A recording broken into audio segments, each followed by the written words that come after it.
Every story begins somewhere, even in places we rarely notice. Beneath the tall grass and dancing leaves, a quiet universe is alive.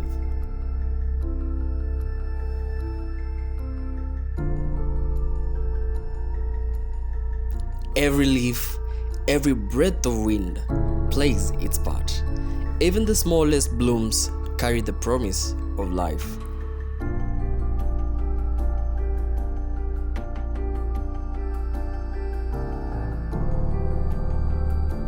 And where the strong stand tall, the tiny find shelter.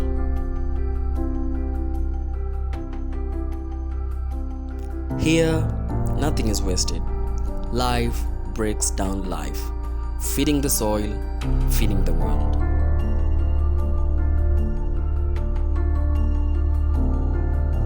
Every creature, no matter how small, plays a role in keeping the balance.